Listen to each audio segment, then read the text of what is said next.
बाबू, आज कितना शॉपिंग करेंगे? क्या क्या खरीदना है? अरे बाबू, 2 दिन बाद हमारी सगाई है ना, तो मैं तुम्हारे लिए सबसे महंगी वाली सोने की हार खरीदूंगा। सच में, तुम्हारे लिए कुछ भी।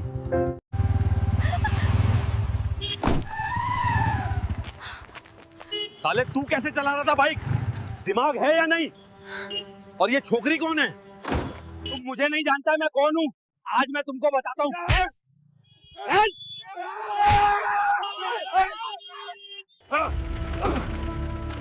तुम्हारी हिम्मत कैसे हुई मेरे मंगेतर को हाथ लगाने की? आज मैं तुम्हें तुम्हारी हद याद दिलाती हूँ। मैडम, मुझे माफ कर दीजिए, मैं आपको पहचान नहीं पाया।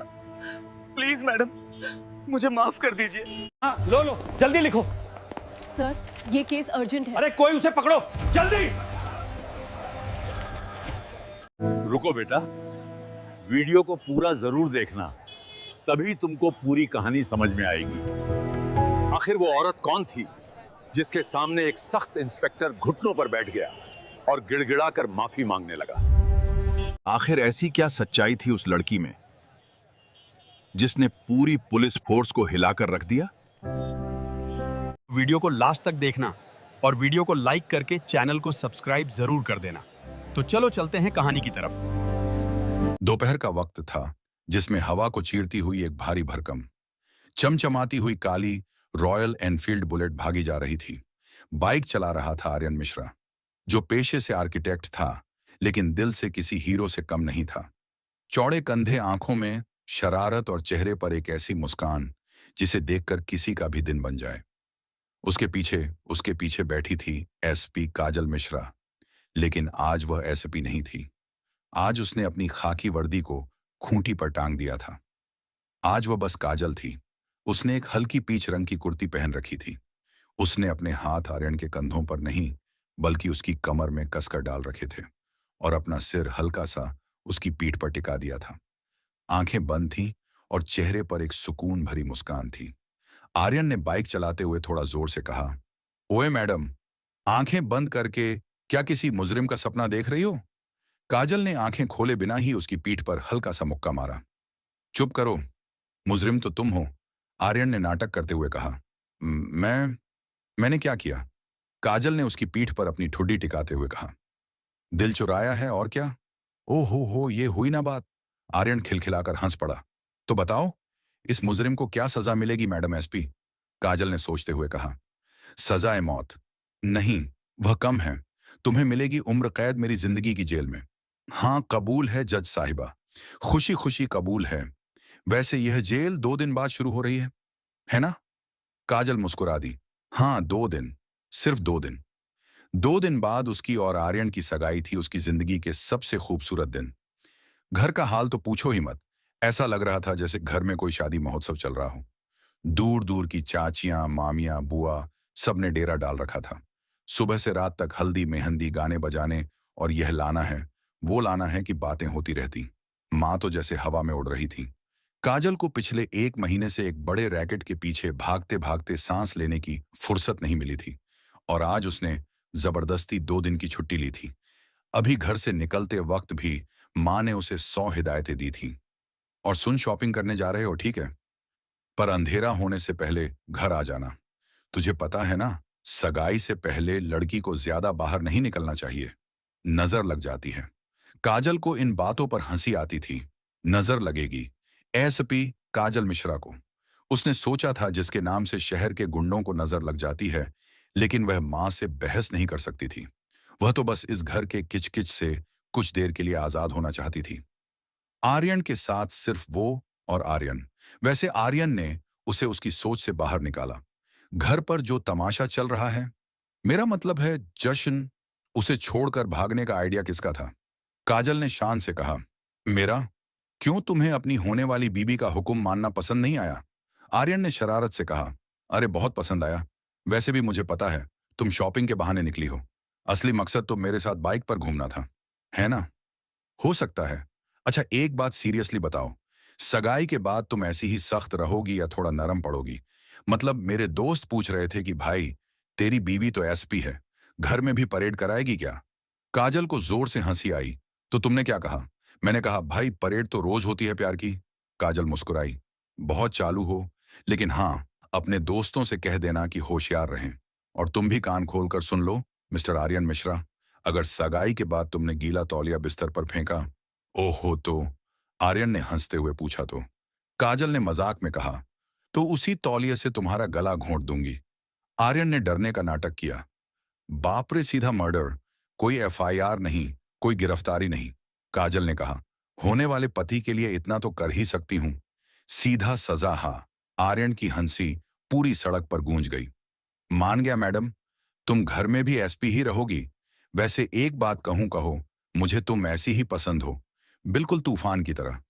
काजल ने उसकी कमर में अपनी पकड़ और मजबूत कर ली। तो मतलब मैं तुम्हारी जिंदगी का तूफान हूं? बिल्कुल, आर्यन ने कहा, और मैं वो खुशनसीब इंसान हूं जिसे इस तूफान से प्यार हो गया है। काजल कुछ नहीं बोली। उसने बस अपना सिर उसकी पीठ पर और गहरे से टिका दिया। ये आदमी, यह उसे जानता था, यह उसे समझता था, यह उसकी वर्दी के पीछे की काजल से प्यार करता था। और क्या चाहिए था उसे? मॉल तक जाने वाला रास्ता जैसे जैसे करीब आ रहा था, सड़क पर भीड़ और शोर दोनों बढ़ता जा रहा था। गाड़ियों के हॉर्न, लोगों की आवाजें। वो लोग शहर के सबसे बड़े मॉल की तरफ जा रहे थे। बस पहुंचने वाले हैं, आर्यन ने कहा। वैसे अंगूठी तो माँ और तुम्हारी माँ ने मिलकर पसंद कर ही ली है। तुम्हें कुछ और लेना है? कोई ड्रेस देख लेंगे, काजल ने कहा। मुझे शॉपिंग से ज्यादा बस ये अच्छा लग रहा है कि मैं तुम्हारे साथ हूं। आर्यन ने बाइक का हैंडल घुमाते हुए कहा, मॉल वॉल छोड़ो, कहीं लॉन्ग ड्राइव पर निकल जाए, समंदर किनारे।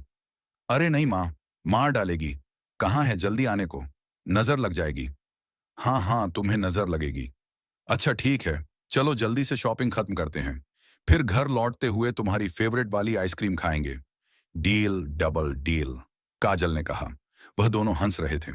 उन्हें नहीं पता था कि अगले ही पल उनकी यह हंसी, यह सुकून सब गायब होने वाला था, क्योंकि तूफान तो अब आने वाला था। मॉल के एंट्रेंस से ठीक पहले सड़क के किनारे, जहां शाम होने से पहले अक्सर गरीब गुरबा लोग अपनी छोटी मोटी दुकानें, ठेले लगाकर खड़े हो जाते थे, वहां आज कुछ ज्यादा ही हलचल थी। भीड़ जमा थी। आर्यन ने बाइक धीमी करते हुए कहा, क्या हो गया वहां? काजल ने, जो अब तक आर्यन की पीठ में छुपी हुई थी, सिर उठाकर सामने देखा, और जो देखा उसे देखते ही उसके चेहरे की वह सुकून भरी मुस्कान, वो चुलबुलापन, सब एक पल में जम गया।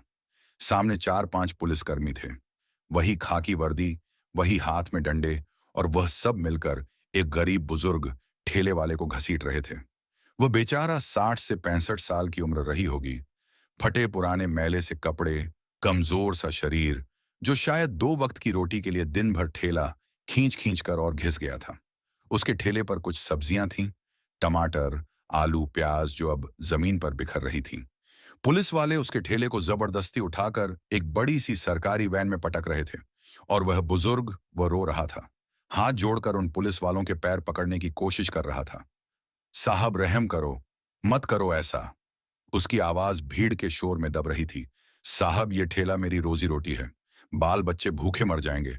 साहब मत लीजिए, 150 ले लीजिए साहब। आर्यन ने बुलेट को पूरी तरह रोक दिया। उसके मुंह से निकला, यार ये क्या बदतमीजी है, गरीब आदमी को ही सताना होता है बस। उसने काजल की तरफ देखा। काजल का चेहरा वह सख्त हो गया था। तभी बुलेट के ठीक आगे खड़े एक हवलदार ने, जो डंडा घुमा घुमाकर भीड़ को कंट्रोल करने का नाटक कर रहा था, आर्यन की बाइक को देखा। वो अकड़ कर बोला, ए छोकरा, दिखता नहीं, आगे सायरन वाली गाड़ी खड़ी है, क्या तमाशा देख रहा है? चल पीछे हट, गाड़ी पीछे ले। आर्यन कुछ बोलता, इससे पहले ही उस हवलदार ने शायद अपना रौब जमाने के लिए अपना डंडा उठाया और बुलेट के अगले हिस्से पर, फ्रंट मडगार्ड पर जोर से मारा। आर्यन का पारा चढ़ गया। वह गुस्से में बोला, अरे ये क्या तरीका है, ध्यान से मारो, ये सरकारी गाड़ी नहीं है जो मुफ्त में मिली है, खरीदी है। हवलदार को यह बात चुभ गई। ओहो, जुबान लड़ाता है। वह आर्यन की तरफ बढ़ा, अभी बताता हूं किसकी गाड़ी है, चल कागज निकाल। कागज क्यों निकालूं, मैंने सिग्नल तोड़ा है क्या? आर्यन भी अड़ गया। पीछे से काजल की आवाज आई, आर्यन शांत। वो धीरे से बुलेट से उतरी, बिल्कुल शांत। उसने अपना पीच रंग का दुपट्टा कंधे पर ठीक किया। वह उस हवलदार की तरफ बढ़ी। आप लोग ये क्या कर रहे हैं? हवलदार ने उसे ऊपर से नीचे तक घूरा और सोचा, खूबसूरत लड़की है, अच्छे कपड़े पहने हैं, लगता है किसी अमीर बाप की बेटी है जो गरीबों के लिए हमदर्दी दिखाने आई है। उसने तुनक कर कहा, मैडम आप अपने काम से काम रखो, यहाँ रोज का तमाशा है। ये लोग यहाँ ठेला लगाकर पूरा रास्ता जाम कर देते हैं। चलो हटो यहाँ से, अपना काम करने दो। काजल ने एक ठंडी निगाह उस हवलदार पर डाली। अभी तक उसने अपनी पहचान नहीं बताई थी, वह बस एक आम नागरिक की तरह बात कर रही थी। काजल ने कहा, रास्ता तो आप लोगों ने रोका है और वह बुजुर्ग आदमी आपसे भीख मांग रहा है। आप उसका ठेला ले जाने के बजाय उसका चालान काट सकते थे। उसका सामान, उसकी रोजी रोटी को ऐसे सड़क पर फेंकने की क्या जरूरत थी? हवलदार हंसा। ओहो, तो मैडम आज हमें कानून सिखाएंगी। वाह, वो बाकी पुलिस वालों की तरफ देखकर हंसा। अरे सुनो रे, आज हमें मैडम से कानून का पाठ पढ़ना है। बाकी सब भी हंसने लगे। काजल चुप रही, उसका चेहरा भाव शून्य था। देखो मैडम, हवलदार अब थोड़ा गुस्से में बोला, ज्यादा लेक्चर मत दो, निकलो यहां से, वरना सरकारी काम में बाधा डालने के जुर्म में तुम पर भी केस लगा दूंगा। उसने बिना मुड़े कहा, आर्यन तुम बाइक साइड में लगाओ। आर्यन अभी बाइक सीधी कर ही रहा था कि तभी वैन में से जो अब तक यह तमाशा देख रहा था वो बाहर आया। इंस्पेक्टर सिंह, 40 से 45 साल की उम्र। उसने आते ही अपनी भारी कर्कश आवाज में कहा, क्या हो गया रामपाल, किससे बहस हो रही है?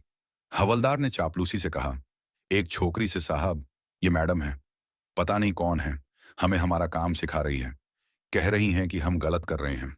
इंस्पेक्टर सिंह ने काजल को देखा, ज्यादा ही सुंदर है और जुबान भी तेज है। फिर उसकी नजर आर्यन पर पड़ी जो अभी बुलेट पर बैठा था और यह सब गुस्से से देख रहा था।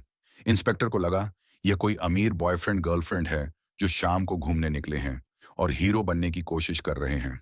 इंस्पेक्टर सिंह ने आर्यन की तरफ देखकर कहा, क्या तमाशा लगा रखा है, दिखता नहीं यहां काम चल रहा है? चल निकल यहां से, भगा अपनी यह फटफटी। आर्यन को गुस्सा तो बहुत आ रहा था, लेकिन काजल के वहां होने से वह चुप था। वो बस बाइक को स्टार्ट करके वहां से हटना चाहता था। वह जानता था कि अगर काजल ने अभी अपना कार्ड दिखा दिया तो इन सब की नौकरी खतरे में पड़ जाएगी। वह शायद यही नहीं चाहती थी। वह बस बाइक स्टार्ट करने ही वाला था। तभी इंस्पेक्टर सिंह ने शायद अपना रौब जमाने के लिए या शायद दिन भर की फ्रस्ट्रेशन निकालने के लिए वो किया जो उसकी जिंदगी की सबसे बड़ी गलती बनने वाली थी। वो आगे बढ़ा और बिना कुछ सोचे बिना एक पल रुके आर्यन की चमचमाती प्यारी बुलेट पर जोर की लात मारी। लात बाइक के फ्यूल टैंक पर लगी थी। लात इतनी जोरदार थी कि आर्यन अपना बैलेंस खो बैठा। बाइक समेत वह सड़क पर गिर पड़ा। उसे घुटने और कोहनी पर जोर की चोट आई। सब कुछ एक पल में हो गया। काजल की आंखें फटी रह गईं। वह जम गई थी। आर्यन, वो चीखी। वो एसपी नहीं थी उस पल। वो एक लड़की थी जिसका मंगेतर, जिसका प्यार उसकी आंखों के सामने सड़क पर गिरा पड़ा था। आर्यन को घुटने पर लगी चोट से ज्यादा दिल पर चोट लगी थी। ये बेइज्जती थी, सरेआम। वो गुस्से में उठा। वो झटके से उठा और सीधा इंस्पेक्टर सिंह से भिड़ गया।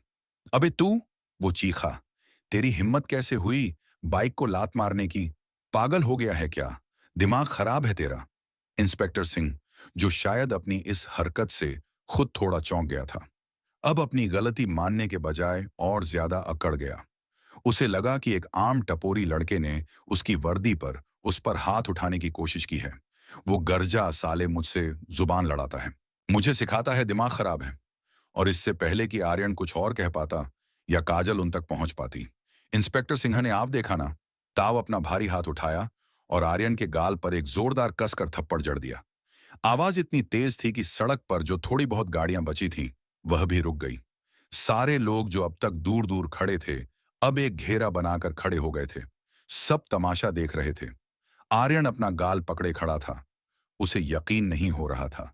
उसे एक पुलिस वाले ने बिना किसी वजह के बीच सड़क पर थप्पड़ मार दिया था। काजल की आंखों में गुस्सा नहीं, आग उतर आई थी। एक ठंडी आग, लेकिन वह अब भी चुप थी। वह मूर्ति की तरह खड़ी थी। उसकी ट्रेनिंग, उसकी सालों की ट्रेनिंग उसे रोक रही थी। वह देखना चाहती थी। वह देखना चाहती थी कि यह लोग इस खाकी वर्दी की आड़ में कितनी हद पार कर सकते हैं। वह देखना चाहती थी कि कानून के रखवाले खुद कानून की कितनी धज्जियां उड़ा सकते हैं। आर्यन ने गुस्से में अपना गाल सहलाया। तुम पुलिस वाले नहीं, गुंडे हो, गुंडे, वो चीखा। तुमने मुझे मारा, मैं तुम्हारी शिकायत करूंगा, मैं तुम्हें छोड़ूंगा नहीं। शिकायत? हाँ। इंस्पेक्टर जहरीली हंसी हंसा। तू मेरी शिकायत करेगा? साले पहले यहां से जिंदा निकल जा, वही बड़ी बात है। उसे मजा आ रहा था। भीड़ के सामने एक अमीरजादे को बेइज्जत करने में उसे शायद एक अलग तरह का सुकून मिल रहा था। ज्यादा जुबान मत चला। उसने आर्यन को जोर से धक्का दिया। धक्का लगने से आर्यन का बैलेंस फिर बिगड़ा। वह खुद को संभालने की कोशिश कर रहा था और इसी कोशिश में उसका हाथ गलती से खुद को बचाने के लिए उठा और इंस्पेक्टर के सीने पर उसकी वर्दी पर लग गया। बस फिर क्या था, इंस्पेक्टर को तो जैसे ब्रह्मास्त्र मिल गया हो। मार दिया, मार दिया। वह जोर जोर से चीखने लगा। इसने पुलिस वाले पर हाथ उठाया। ऑन ड्यूटी पकड़ो साले को। बाकी पुलिस वाले जो अब तक सिर्फ मजाक उड़ा रहे थे, अपने साहब का इशारा पाते ही भूखे भेड़ियों की तरह झपट पड़े। 2-3 हवलदार आर्यन पर टूट पड़े। हमें सिखाएगा कानून? चल, पुलिस वाले पर हाथ उठाता है, तेरी इतनी हिम्मत। वो आर्यन को घसीटने लगे, मारते हुए घसीटते हुए उसे जीप की तरफ ले जाने लगे। छोड़ो मुझे, आर्यन चीख रहा था। मैंने कुछ नहीं किया, छोड़ो। भीड़ में से कोई कुछ नहीं बोला। सब डर के मारे या शायद तमाशे के मजे लेते हुए चुपचाप खड़े थे। बुजुर्ग ठेले वाला एक कोने में खड़ा कांप रहा था। उसे लग रहा था ये सब उसकी वजह से हो रहा था। काजल अब और नहीं रुकी। हद जिसे वह हद कहती थी वह पार हो चुकी थी। पानी सिर से गुजर चुका था। यह सिर्फ कानून का मजाक नहीं था, यह उसके प्यार की बेइज्जती थी। इंसाफ का तमाशा बन चुका था। जिस पल उन हवलदारों ने आर्यन का कॉलर पकड़कर उसे घसीटा, काजल के अंदर का सन्नाटा टूट गया। उसने पर्स नहीं खोला, उसने फोन नहीं निकाला। उसने सिर्फ एक शब्द कहा, अपनी उसी ठंडी लेकिन किसी लेजर से भी ज्यादा पहनी आवाज में, रुको। वो चीखी नहीं थी, लेकिन उस एक शब्द में इतना दम था, इतनी अथॉरिटी थी कि जिन पुलिस वालों ने आर्यन को पकड़ रखा था, उनके हाथ एक पल के लिए, बस एक पल के लिए ढीले पड़ गए। वह सब रुक गए जैसे किसी ने स्टैच्यू बोल दिया हो। इंस्पेक्टर सिंह ने पलटा। वह अभी भी नशे में था, वर्दी के नशे में। क्या है वो गर्जा? अब तू भी जाएगी अंदर, अपने बॉयफ्रेंड के साथ हवालात की हवा खाएगी। यह उसकी आखिरी गलती थी। काजल धीरे धीरे कदम बढ़ाती हुई उनकी तरफ आई। भीड़ अपने आप हटती गई, जैसे किसी रानी के लिए रास्ता बन रहा हो। वो आकर ठीक इंस्पेक्टर सिंह के सामने खड़ी हो गई। उसकी आंखें वो सीधी इंस्पेक्टर की घमंड से भरी आंखों में देख रही थी। इंस्पेक्टर जो अब तक रौब में था, एक पल के लिए, बस एक पल के लिए हिचकिचाया। इन आंखों में कुछ तो था। ये किसी आम लड़की की आंखें नहीं थीं। इनमें ना डर था ना आंसू। इनमें आग थी, एक ठंडी, सब कुछ जला देने वाली आग। काजल ने शांति से अपना हैंडबैग खोला। आर्यन, जो अब भी 2 हवलदारों की डीली पकड़ में था, हाँफ रहा था। काजल या लोग? काजल ने हाथ के इशारे से उसे चुप कराया। उसकी नजरें वह एक पल के लिए भी इंस्पेक्टर से नहीं हटी। उसने बैग से अपना छोटा सा लेदर का वॉलेट निकाला, उसे खोला और उसमें से अपना आईडी कार्ड निकालकर इंस्पेक्टर सिंह की आंखों के ठीक सामने कर दिया। कार्ड पर अशोक स्तंभ, वो 3 शेर सूरज की आखिरी रोशनी में चमक रहे थे और नीचे साफ साफ मोटे अक्षरों में लिखा था, एसपी काजल मिश्रा, क्राइम ब्रांच। 1 पल, 2 पल, 3 पल समय जैसे वहीं रुक गया। इंस्पेक्टर सिंह की आंखें पहले कार्ड पर गईं, एसपी क्राइम ब्रांच। फिर काजल के चेहरे पर गई। यह लड़की फिर वापस कार्ड पर गई, एसपी काजल मिश्रा। यह नाम उसने सुना था। डिपार्टमेंट में इस नाम की दहशत थी। वो लेडी सिंघम जो किसी की नहीं सुनती, वो ये पिंच कुर्ती वाली लड़की है। इंस्पेक्टर सिंह के चेहरे का रंग जैसे किसी ने होली खेलते खेलते उसके चेहरे से सारा रंग खींच लिया हो। सफेद, बिल्कुल सफेद पड़ गया। माथे पर जो अब तक घमंड से तना हुआ था, पसीने की बूंदें उभर आईं। जिस हवलदार ने बुलेट पर डंडा मारा था, उसके हाथ डंडा पकड़े पकड़े ही कांपने लगे। गए आज तो गए काम से। और जिन 2 हवलदारों ने आर्यन को पकड़ा था, उन्होंने आर्यन को ऐसे छोड़ा जैसे उन्होंने किसी मुजरिम को नहीं, बल्कि बिजली के नंगे तार को पकड़ लिया हो। वो डर के मारे 2 कदम पीछे हट गए। काजल ने अपना आईडी कार्ड धीरे से वापस अपने वॉलेट में रखा, वॉलेट को बंद किया, बैग में डाला और फिर उसने अपनी वही ठंडी, किसी रेजर से भी ज्यादा तेज आवाज में पूछा, अब बताओ इंस्पेक्टर, कानून किसे सिखाना है? इंस्पेक्टर सिंह वहीं ठिठक गया। वो कुछ बोलना चाहता था। मैडम, वो उसकी आवाज, उसकी वो भारी कर्कश आवाज अब किसी बकरी की तरह मिमिया रही थी। मैडम, वो तो हम बस ड्यूटी। काजल की आवाज में इस बार इतना ठंडापन था कि इंस्पेक्टर कांप गया। ये ड्यूटी है तुम्हारी। वो आगे बढ़ी, वर्दी पहनकर एक आम नागरिक पर हाथ उठाना। ये ड्यूटी है। उसकी बाइक को लात मारना, उसे थप्पड़ मारना, उसे सड़क पर घसीटना, ये तुम्हारी ड्यूटी है इंस्पेक्टर। नहीं मैडम, वो गलती हो गई मैडम। इंस्पेक्टर अब हाथ जोड़ने की कगार पर था। गलती? ये गलती नहीं है इंस्पेक्टर सिन्हा, ये घमंड है। ये इस वर्दी का नशा है जो तुम जैसे लोगों को चढ़ जाता है। वह उस बुजुर्ग ठेले वाले की तरफ मुड़ी जो अब भी एक कोने में खड़ा कांप रहा था। इस आदमी की, इस गरीब की रोजी रोटी छीनकर तुम्हें क्या मिला? कौन सा मेडल मिलने वाला था? इंस्पेक्टर ने हकलाते हुए कहा, मैडम वो ऊपर से ऑर्डर था, अतिक्रमण हटाने का ऑन ऑर्डर। काजल, अब लगभग चीख ही अतिक्रमण हटाने का ऑन ऑर्डर था या इंसानियत हटाने का? ऑन ऑर्डर था कि बाइक पर लात मारो। ऑन ऑर्डर था कि एक बेगुनाह लड़के को जो बस तुमसे सवाल पूछ रहा था उसे थप्पड़ मारो। ऑन ऑर्डर था कि उसे पुलिस पर हाथ उठाने के झूठे केस में फंसा दो। इंस्पेक्टर चुप, उसकी जुबान तालू से चिपक गई थी। काजल ने उसकी आंखों में आंखें डालकर कहा, तुमने आज ना सिर्फ इस यूनिफॉर्म की बेइज्जती की है, बल्कि तुमने इंसानियत की भी बेइज्जती की है, और तुम जैसे लोग इस वर्दी के लायक नहीं हैं। इंस्पेक्टर के पैरों तले जमीन खिसक गई। मैडम, बच्चे हैं मेरे, घर परिवार है। मैडम माफ कर दीजिए, गलती हो गई मैडम। माफी?